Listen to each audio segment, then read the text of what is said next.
बिस्मिल्लाहिर्रहमानिर्रहीम। अस्सलाम वालेकुम। मैं मुदस्सिर शाही एडवोकेट और आप देख रहे हैं लीगल इश्यूज़। आज का लीगल इशू बड़ा अहम इस तरह से है कि ज़मीन जो होती है ना, प्रॉपर्टी, आप मकान है, कोई दुकान है, कोई जनाब आपका प्लॉट है, कोई आप ज़रई रकबा ख़रीद रहे हैं, तो इसका रिकॉर्ड मौजूद होता है महकमा माल के पास, रेवेन्यू अथॉरिटीज़ के पास। अब रेवेन्यू अथॉरिटीज़ ये एक सिस्टम बनाया हुआ है पाकिस्तान की गवर्नमेंट ने। सिस्टम ये है कि पंजाब के अंदर अलग सिस्टम है, सिंध के अंदर अलग होगा, बलूचिस्तान के अंदर अलग होगा, KPK के अंदर अलग होगा। सिस्टम ये है कि सारी ज़मीन का रिकॉर्ड रखा जाए, कहाँ पर नंबर अलाट कर दिए गए, नंबर लगा दिए गए।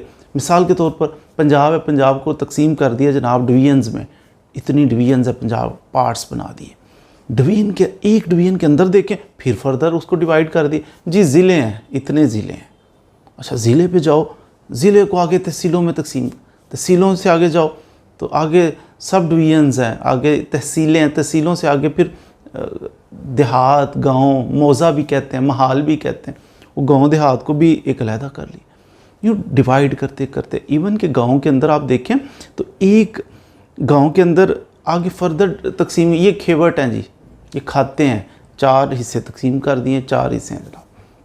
वो खेवट से भी आगे चलो, ये खतूनी है, ये जनाब खसरा नंबर है, फील्ड, इवन कि एक खेत को भी नंबर लगा दिया है, ये खेत ये नंबर, ये खेत ये नंबर। फिर उसकी सारी तफसील लिखी होती है कि ये खेत है तो इस खेत के अंदर इसका मालिक कौन है और इस पे काश्त को, बड़ी तफसील। क्यों है इतना सारा कुछ? महकमा माल, माल से मुराद है कि ये माल जमा करते हैं। ज़रई मुल्क है, ज़रई मुल्क के अंदर जो लोग काश्त करते हैं, आलू की काश्त हो रही है, फलां काश्त हो, इतने पैसे कमाते हैं, फिर उस पर टैक्स देते हैं। ज़रई ज़मीन पर टैक्स कौन कलेक्ट करता है? महकमा माल, रेवेन्यू अथॉरिटीज़। अब इनके पास सारा रिकॉर्ड मौजूद होता है। आप कभी ज़मीन ख़रीदने लगें, बेचने लगें, कुछ ऐसा सिस्टम हो, इवन के कभी किसी ज़मीन पे आप स्टे लें तो ले के कहाँ जाते हैं आप? स्टे हो गया फ़लाँ ज़मीन के, फ़ौरन जाओ महकमा माल, पटवारी के पास, तहसीलदार के, उनके पास आप जाते हैं। आजकल लैंड रिकॉर्ड सेंटर यानी कंप्यूटराइज हो गया जो निज़ाम, तो लैंड रिकॉर्ड सेंटर पे जाते हैं, तो जाओ ये स्टे हो गया। अब जब स्टे लेके जाते हैं या ज़मीन बेचना चाहते हैं तो फिर भी आप उनसे रब्ता करते हैं। आज हम टॉपिक जो है हमारा वो ये है कि महकमा माल जो है, इनके पास सारा रिकॉर्ड तो होता है, यहाँ तक तो हमने बात समझ ली। हमें जब चीज़ बेचने लगते हैं या कोई ऐसा काम ज़मीन से रिलेटेड करने हैं तो सबसे पहले कहते हैं फ़र्द लेके आएँ। फ़र्द भी, उसकी भी अक़साम होती हैं। फ़र्द तो फ़र्द ही होती है, यानी एक डॉक्यूमेंट होता है, एक पेपर होता है, फ़र्द लेके आओ जी। अब फ़र्द का मतलब होता है कि ऐसी एक दस्तावेज़ होती है जिसके ऊपर प्रॉपर्टी की डिस्क्रिप्शन लिखी होती है कि महकमा माल के अंदर क्या रिकॉर्ड पड़ा हुआ है इस प्रॉपर्टी का। वो डिस्क्रिप्शन जो है पेपर के ऊपर लिखी होती है। उसके ऊपर थोड़ी सी वजाहत करता हूँ कि क्या क्या लिखा होता है। जो फ़र्द अक्सर मांगी जाती है, फ़र्द मुख्तलिफ मकासद के लिए मांगी जा सकती है। मिसाल के तौर पर किसी की ज़मानत देनी है, क्रिमिनल केस हो गया था, ज़मानत हुई है, बंदे की जज कहता है जनाब इतने लाख के में चल के, वो इतने लाख के में चल के वो फिर अपनी प्रॉपर्टी की फ़र्द लेके आता है, तो उसके ऊपर लिखा होता है कि जनाब फ़र्द है तो 2 लाख की हद तक ये मचल के, या 10 लाख, या जो भी इसकी वैल्यू है, ये फ़र्द हमने दे दिए, 1 कनाल की दे दी है, 10 मरले की दे दी, जितनी भी दे दी है, और इसकी वैल्यू तकरीबन इतनी है, वो लिख के फ़र्द जारी कर देता है। सेल करनी है प्रॉपर्टी, अब क्या सेल हो रहा है वो भी कहते हैं जाके फ़र्द बराए बै लेके, बै का मतलब होता है सेल करना, तो वो फ़र्द बराए बै लेके आते हैं। फ़र्द बराए रिकॉर्ड बाज़ दफ़ा ले लेते हैं। फ़र्द की अक़साम है ना कुछ, जिस मकसद के लिए फ़र्द इशू करवाएं, उनसे कॉपी लें, वो रिकॉर्ड लें जिस मकसद के लिए, वो फ़र्द बराए सो एंड सो, फ़र्द बराए सो एंड सो, फ़र्द बराए सो एंड सो, फ़र्द बराए हिबा, फ़र्द बराए रिकॉर्ड, फ़र्द बराए बै, फ़र्द बराए ज़मानत। तो यूँ आप फ़र्द लेते हैं। फ़र्द को थोड़ा सा एक दस्तावेज़ होती है, कॉलम्स बने होते हैं उसके अंदर, कॉलम्स के अंदर कुछ कुछ डिटेल लिखी होती है जो आमतौर पे लोगों को समझ ही नहीं आती या समझना चाहते नहीं हैं। आज हम समझाने की कोशिश करते हैं कि फ़र्द के अंदर कौन कौन सी डिटेल्स लिखी होती हैं, ताकि आपको कुछ ना कुछ अंडरस्टैंडिंग हो। कभी फ़र्द आपके सामने हो तो आप कॉन्फिडेंट हो, आप उसको पढ़ सकें, उसको समझ सकें। तो चलें सीखते हैं आज फ़र्द। सबसे पहले फ़र्द जो है ना, इसके टॉप के ऊपर आप देखेंगे तो लिखा होता है नकल रजिस्टर हकदारान ज़मीन। नकल पे गौर करें। नकल का मतलब होता है सबसे पहले नकल, कि ये नकल है किसकी? रजिस्टर हकदारान ज़मीन। एक रजिस्टर होता है महकमा माल के पास कि हकदारान ज़मीन, कि ज़मीन पे कौन सी ज़मीन पे कौन से हकदारान है। हकदारान से मुराद है मालिक भी हकदार होता है, जो जिसने किसी ने ठेके पे ले ली है, कोई इस तरह भी ले ली है। काश्तकार है, उसका भी हक है कि काश्तकार क्या तकार। तो ये रजिस्टर बता रहा है, जो महकमा माल में पढ़ा है रजिस्टर हकदारान ज़मीन, कि इस ज़मीन के हकदारान कौन है। तो इसकी नकल जो है ना, ये आपके सामने है, जिसको फ़र्द भी कहते हैं।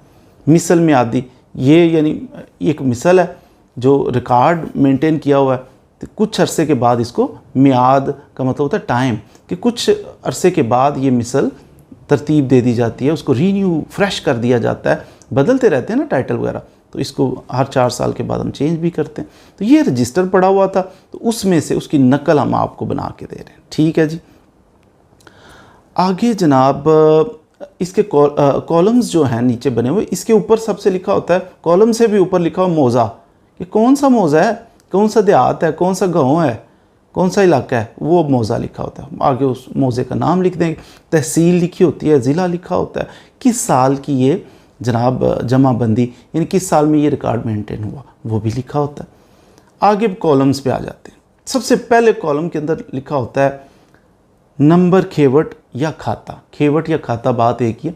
खेवट से मुराद है कि किसी इलाके के अंदर बड़े बड़े उन्होंने बना दिए होते हैं जनाब, यू कैन से कि बड़े बड़े पार्ट्स में डिवाइड कर दिए। मिसाल तो एक गांव है, उसको 4 हिस्सों में तकसीम कर दिया हुआ है, तो वो बड़ा सा जो पार्ट होगा उसे कहते हैं खेवट।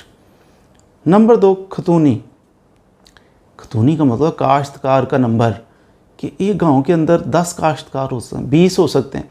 अब ये 10 काश्तकार, हर काश्तकार को अलग नंबर अलॉट किया जाता है कि जमील साहब हैं, उनका ये नंबर है, शकील साहब है, उनका ये, बशीर का फ़लाना है। तो इस तरह ये काश्तकार का नंबर, कि ये कौन सा काश्तकार है जिसके रकबे की हम इशू कर रहे हैं, डिटेल्स। नंबर 3 मालिक का नाम और उसकी वल्दियत, कि ये जो रकबा है, इस रकबे में मालिक कौन है, किसकी प्रॉपर्टी है। अगर कंप्यूटराइज्ड रिकॉर्ड हो तो इस पे उसकी तस्वीर इस कॉलम में भी आएगी मालिक की, साथ उसका आईडी कार्ड नंबर लिखा जाएगा। तो ये नाम, वल्दियत वगैरह लिखी जाती है। तो ये अहम है कि यहाँ से मलकियत शो होती है। उससे अगले कॉलम लिखा होता है नौइयत मालिक। नौइयत, कि नौइयत क्या है, ये जो प्रॉपर्टी है उसकी नौइयत क्या, मालिक है, मज़ारे है, बंदा क्या है। तो जो शख्स है जो फ़र्द ले रहा है उसकी हैसियत क्या है। मालिक इस पे मालिक भी काश्तकार हो सकता है, ये भी पॉसिबल है कि मालिक ने किसी को आगे दे दी हो। उससे आगे मुश्तरका खाता में हिस्सा। मुश्तरका खाता में हिस्सा से मुराद ये है कि मुश्तरका खाता है जनाब 100 एकड़, 100 एकड़ ज़मीन का मिसाल ले लेते हैं, 100 एकड़ ज़मीन का एक खाता है, तो उसके अंदर हिस्सा कितना है। मिसाल के तौर पर ये जो मालिक है, जो फ़र्द लेना चाह रहा है, 1 एकड़ ही ज़मीन है इसकी, 100 एकड़ में से 1 एकड़ इसकी ज़मीन है। मुश्तरका खाता में कितना हिस्सा होगा इसका, 100 एकड़ में, तो लिखा जाएगा यहाँ 1/100, 1/100, यानी 100 में से 1। ज़ाहिर है 100 एकड़ है, उसमें से इसका 1 एकड़ है सिर्फ। तो अगर इसका मिसाल के तौर पे 5 एकड़ हो 100 में से, तो लिखा जाए 5/100, 5 में से 100 में से 5 हिस्से हैं। मुश्तरका खाता में इसका इतना हिस्सा है। आगे कॉलम में लिखा होता है मखसूस रकबा मुताबिक हिस्सा। अब इसका जो हिस्सा है वो तो इस तरह लिखा था ना, इतने में से इतना, इतने में से इतना इसका बनता है पोर्शन, यानी 2200 फ़र्ज़ किया 2200 इसका है, क्या कहते हैं, मरले, 2200 मरले हैं, तो जनाब 7000 मरलों में से 2200 मरले इसके हैं। इस तरह लिखा। मखसूस रकबा मुताबिक हिस्सा। मखसूस रकबा से मुराद है कि कनालों में लिख दिया जाता है। उधर तो था 9/100, 5/100, इधर उस तरह नहीं है। मखसूस रकबा में इसका 1 एकड़ रकबा है, इसका 2 कनाल रकबा है, इसका 10 कनाल रकबा है, जितना भी हो यहाँ वो मेंशन कर दिया जाता है। ज़रई पासबुक। अब ज़रई पासबुक क्या होती है जी, अगले कॉलम में लिखा हुआ है ज़रई पासबुक। ये ज़रई पासबुक उस शख्स की बनती है कि अगर इसने कोई कर्ज़ा वगैरह लिया हो, लोन लिया हो इस ज़मीन पे, तो फिर इसकी पासबुक बनती है। ये उन लोगों के लिए।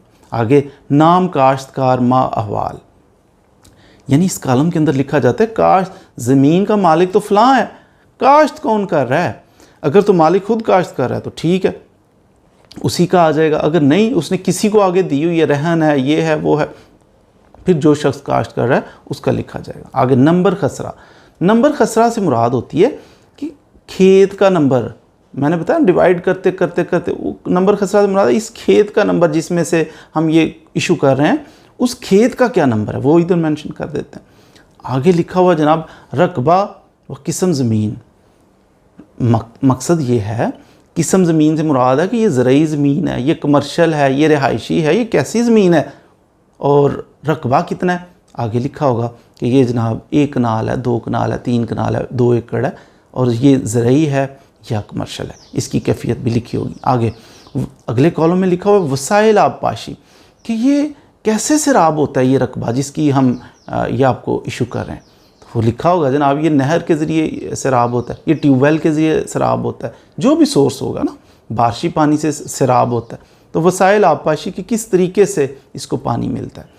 आगे 1-2 कॉलम है लगान, मालिया, नंबरदार, यानी इस रकबे पे लगान पे किया जाता है, अगर मालिया यानी सरकार को टैक्स वगैरह अगर पे किए जाते हैं उसका थोड़ा सा इसमें लिख दिया। नंबरदार अगर इस एरिया का जहाँ की फ़र्द इशू की जा रही है उसका कोई नंबरदार है उसका थोड़ा सा मेंशन कर दिया जाता है।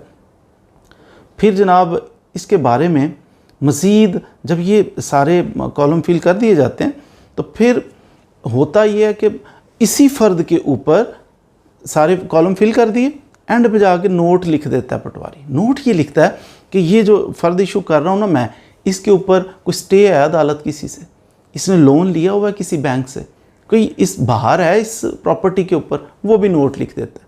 ये भी लिख देता है कि इस प्रॉपर्टी की सरकारी वैल्यू कितनी है। ये भी लिख देता है कि जनाब ये जो प्रॉपर्टी है ना ये कमर्शियल है, ये क्या है, ये ज़रई है, इसकी कैफियत क्या है, ये भी लिख देता है। इस तरह के कुछ नोट्स भी वो हाथ के साथ पटवारी हो या वो लैंड रिकॉर्ड सेंटर से भी हो तो वो भी लिख देते हैं कि इसकी डिस्क्रिप्शन क्या है, इसके हालात कैसे हैं इस प्रॉपर्टी के, ज़रई है, कमर्शियल है, और जनाब सड़क पे है, इसके कुछ ना कुछ मामलात, इस पे कुछ इसने लोन लिया हुआ है, इस पर स्टे है, कुछ ऐसी चीज़ें वो भी मेंशन कर देते हैं। अगर आप ज़मानत के लिए लें तो उसकी कीमत भी मेंशन कर देते हैं, तकरीबन पर मरला इसका इतना रेट है, पर कनाल इतना रेट है, वो भी थोड़ा सा मेंशन सरकारी रेट के मुताबिक वो भी मेंशन करते हैं। सारा कुछ करके एंड पे पटवारी साहब फिर अपनी साइन भी करते हैं, उसके ऊपर मोहर भी लगाते हैं। तो फिर लगाने के बाद एंड पे वो ये भी दर्ज कर देते हैं, बल्कि दर्ज करते भी हैं। आपको तो ये जो पेपर उसने नकल बना के दी ना, रिकॉर्ड को देख देख के उसने नकल बना दी है, साइन कर दी, स्टैंप लगा दी, ये साथ ही लिख देते हैं छोटा सा बाज़ दफ़ा कि ये इसका मैंने रोज़नामचा के अंदर दर्ज भी कर दिया। अब रपट रोज़नामचा क्या, रोज़नामचा भी एक रजिस्टर है, पटवारी के पास पड़ा हुआ है या उनके पास पड़ा, लैंड रिकॉर्ड सेंटर वालों के पास रिकॉर्ड मेंटेन करते हैं कि फ़लाँ शख्स आया, रजिस्टर के अंदर लिख रहा है फ़लाँ शख्स आया, मालक है, और इसने इस मकसद के लिए, बै के लिए, इसने जनाब ज़मानत के लिए फ़लाँ डेट को ये वाली इतनी रकबे की फ़र्द हमसे ली है। तो रिकॉर्ड अपने पास महफूज करते हैं कि फ़लाँ डेट को फ़लाँ शख्स ने फ़लाँ ये चीज़ हमसे इशू करवाई, और ये लेके आपको साइन स्टैम्प करके तो आपको हैंड ओवर कर देते हैं। तो इस तरह से फ़र्द आपको मिलती है पटवारी से या लैंड रिकॉर्ड सेंटर से, और उसके अंदर ये तफासील लिखी होती हैं। मज़ीद भी अगर खुदा न खास्ता कोई चीज़ रह गई जो समझ ना लगे तो कभी आप वकील साहब से रब्ता कर सकते हैं कि ये चीज़ मुझे समझ नहीं, हैंड राइटिंग की समझ ना लगे, या वैसे मैंने तो कोशिश की है कि सारे कॉलम्स को अच्छे तरीके से एक्सप्लेन किया जाए। मज़ीद वीडियोज़ के लिए हमारे साथ रहिए। Thank you very much.